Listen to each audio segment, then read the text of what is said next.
Attention, हमने कहा attention. अरे एक सेकंड सर, एक सेकंड। हम अंग्रेज जमाने के जेलर हैं। आज के देर नौकरी कर नहीं, जो कैदियों को सुधारने की फिक्र में लेके रहते हैं।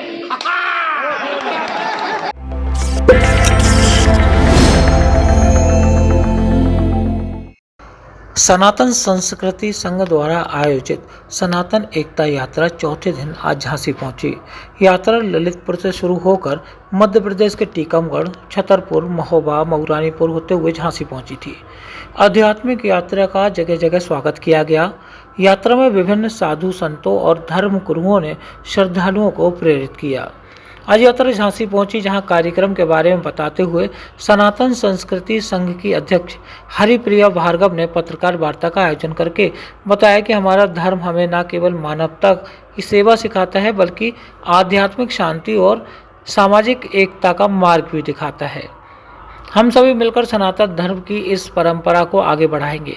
उन्होंने कहा कि यात्रा का प्रमुख उद्देश्य सनातनियों को एकता के सूत्र में पिरोने का है। उन्होंने बताया कि जब भी सनातनी बटे हैं, उनका नुकसान हुआ है। उन्होंने बताया कि यात्रा के माध्यम से वह 4 वर्ग, जिसमें वैदिक, जैन धर्म, सिख व बौद्ध धर्म को सनातन एकता में जोड़ने का प्रयास किया जा रहा है।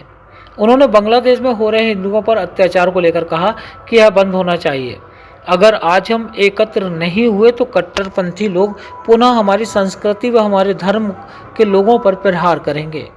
यात्रा में शामिल होने झांसी पहुंचे सनातन महासंघ के संस्थापक गौतम खट्टर ने भी सनातनियों को एक होने पर बल दिया। इसके साथ ही उन्होंने कहा कि बांग्लादेश में जिस तरह हिंदुओं पर अत्याचार हो रहा है, जहां साधु संतों के साथ दुर्व्यवहार किया जा रहा है, वहां आज हिंदुओं की बहन बेटियां सुरक्षित नहीं हैं। और अगर सनातनी एक नहीं हुआ तो भारत में भी बांग्लादेश बहुत जल्द नजर आएगा। इसलिए सनातनियों का एक होना बहुत ज़रूरी है। वहीं उक्त कार्यक्रम में फिल्मी दुनिया के जाने माने अंग्रेजों के जमाने के जेलर अभिनेता असरानी और नवीन बाबा भी शामिल हुए। हमने यही संदेश दिया है कि जाति, वर्ण, धर्म से ऊपर उठकर हम सबको एक होना है और एकजुट रहना है।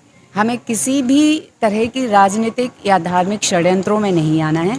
हमें श्रद्धा, शांति और शौर्य, जो सनातन की 3 विशेषताएं हैं, उनको अपनाना है अपने जीवन में।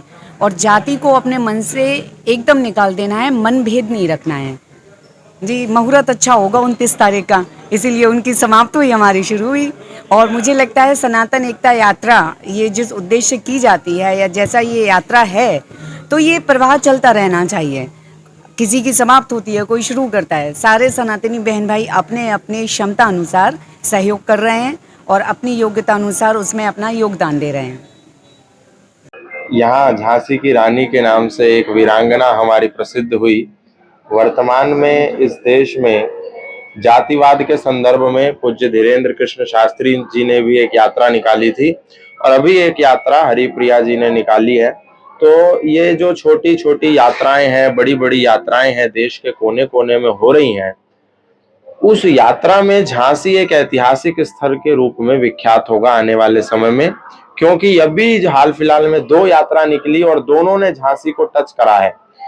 तो ये जात पात, छुआछूत, ऊंच नीच, भेदभाव, इसको मिटाने की यात्रा के संदर्भ में यहाँ पर आना हुआ था।